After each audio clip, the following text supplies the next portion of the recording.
Google's DoubleClick system is still matching your browsing history to your real name right now, and the FTC can't stop it. The Commission had a consent decree. Google signed it in 2012, and 4 years later, in a privacy policy update sent to users on a Tuesday, they deleted the one sentence that made it enforceable. What you are about to see is the document that proves it, and the agreement nobody in Washington wants to discuss. Here is what DoubleClick officially is.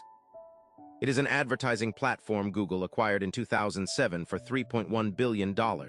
Publishers embed a piece of Google code on their websites. Advertisers buy placements through Google's network. The system tracks which ads you see and whether you click them. That is the product. That is what Google told regulators it was buying. What it actually does is build a tracking profile on every person who visits any website running that code. And DoubleClick code runs on roughly 80% of the top 10,000 sites on the internet. You do not need a Google account. You do not need to be logged in. A persistent identifier follows you anyway. Every page you visit, every article you read about your health, your debt, your politics, logged, time-stamped, retained. The critical thing the FTC demanded in 2012 was a wall. When Google absorbed DoubleClick into its infrastructure, the Commission extracted one formal promise. Google would not combine the anonymous browsing data DoubleClick collected with the personally identifiable data Google held on its own users. Your name, your Gmail, your real identity, that wall was the protection. The FTC called it a condition of acquisition approval. Google signed it. In June 2016, Google updated its privacy policy. The change was framed as a simplification. The language was softer, but buried in the revision was the removal of a single sentence, the sentence that had prohibited the merging of DoubleClick data with Google account data without explicit user consent. Gone. One sentence, no press conference, no regulatory hearing, no announcement. The Wall Street Journal reported it. ProPublica reported it. Privacy advocates filed formal complaints with the FTC. The FTC did not act. And here is the part nobody reported. The agency already knew this was coming. FTC commissioners had flagged the risk in internal communications years before the change. A 2012 staff report specifically warned that the consent decree's enforceability depended entirely on Google maintaining that firewall voluntarily, because the Commission's jurisdiction over data practices was, and still is, structurally limited. The FTC can negotiate. It can fine.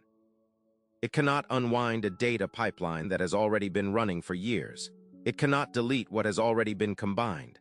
This is the mechanism that makes it unstoppable. Google did not break a law, it changed a policy. The consent decree was a voluntary commitment tied to acquisition approval, not a statute, not a criminal prohibition. When Google modified its privacy policy in 2016, it sent users an email. Users were given the option to opt out. The opt-out window lasted a few weeks. Most users never saw it. Of those who did, almost none acted. The merge completed.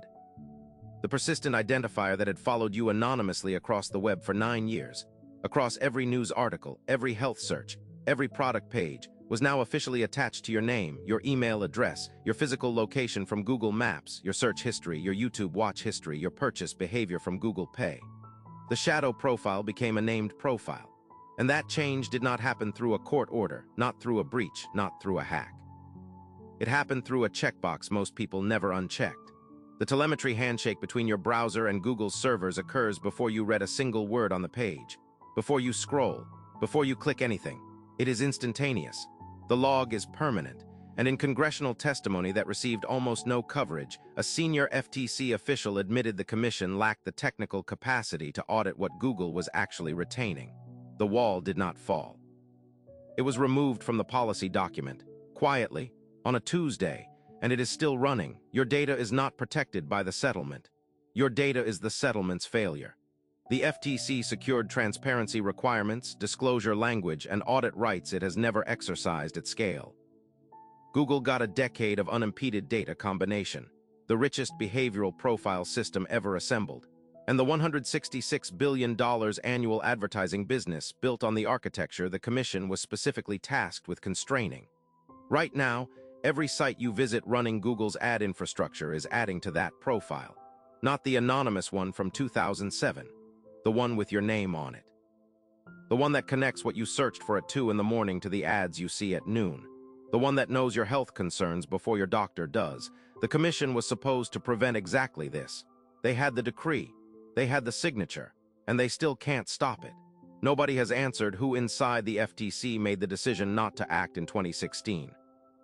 Several commissioners and senior staff who oversaw the original consent decree later moved into roles at Google-adjacent law firms, or at think tanks funded substantially by Alphabet. That is public record, not allegation, public record. The pipeline they were supposed to shut down is still running, and the question nobody in Washington will answer out loud is whether they ever actually intended to shut it down at all.